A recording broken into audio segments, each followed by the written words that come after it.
Rosario's story is that he presented himself at a young age of 29 years old to a church claiming that he thought he was the new Messiah. He heard voices that he felt were telling him to recreate all the existing materials on earth. O padre, diante daquela visão, daquele anúncio, né, ele encaminhou o Bispo do Rosário para um manicômio, né? Foi aí que o Bispo foi internado pela primeira vez. E desde aquele momento, né, ele passou 50 anos da vida dele entre internações e saída. E essas vozes mandavam que ele organizasse o caos do mundo, né? Esse enviado de Deus para organizar o caos do mundo para um encontro final, né? No juízo final, né? Então essa foi a missão que o bispo recebeu dessas vozes e que ele dizia que ele fazia por obrigação.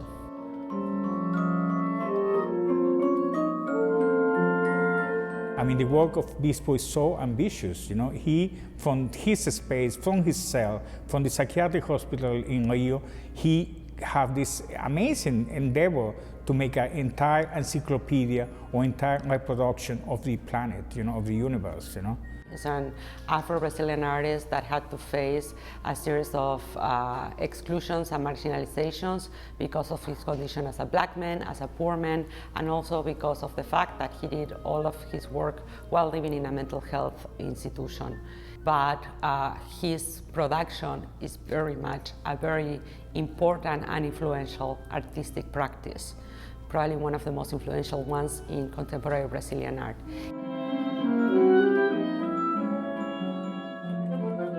O que o bispo fez, eu costumo dizer assim, é tudo aquilo que a arte contemporânea gostaria de fazer ou que a arte moderna quis fazer.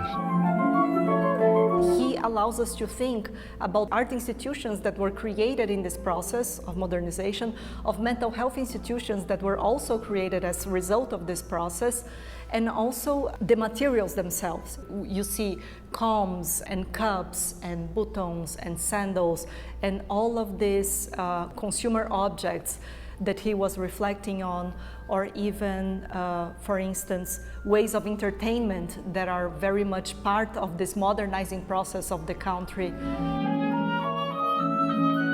The idea of cataloging or the idea of creating an archive, what is being called the archive impulse, is very common practice in the 1960s and even before, you know, like, I mean, you have many artists like Boltanski, like, you know, Hannah Darboven, that were actually invested on this idea of making lists and making catalogs of things, you know, and this is precisely what Bispo does. He collected objects from all over the Colonia to categorize them, and he also reproduced objects by recreating them with thread and other materials, and he also represented them in the embroideries that he does.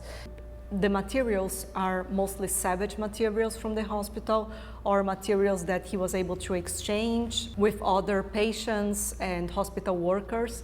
It's an artist that actually, you know, focus all his work on the precarious means, you know. For instance, the support of the standards, you know, they are the sheets, blankets of the hospital.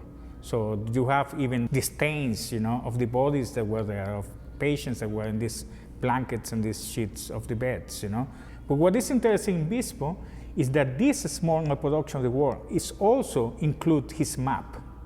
So you always have in some of his works actually reference to other works. Eu costumo descrever a obra do bispo como uma obra de um trabalho só, composta de cerca de 1000 peças, ou 1000 peças, depois da catalogação, que nós terminamos recentemente. E é interessante observar o manto, porque o manto vai ser uma recatalogação de tudo isso, né? O manto é como se fosse um catálogo raisonné da obra, ou um catálogo geral da obra do Bispo do Rosário.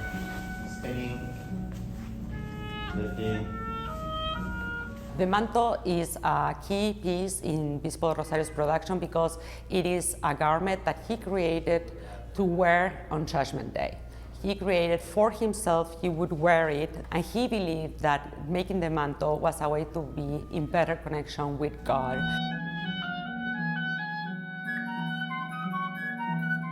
A lot of the times when we read about Bispo's works, he's categorized within the outsider art field or institutionalized artists. But I think that one very important thing that Bispo do Rosario's works invite us to do is to rethink about those categories themselves, because art is something that we decide what art is. And throughout art history, artists, especially in the modern times, artists have always been pushing what art is. He really is an example of allowing us to expand what we think when we think about the art system, and to be able to be more inclusive in the type of artists that we present in institutions.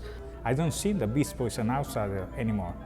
I mean, he was segregated, he was labeled, he was stigmatized, but he was stigmatized as being black, he was stigmatized as being poor, and he was also stigmatized as being considered as someone pathological through the label of mental illness, But I mean, this segregation is not there anymore because we have the art, we have his work, and we can communicate this directly with his work, without these walls,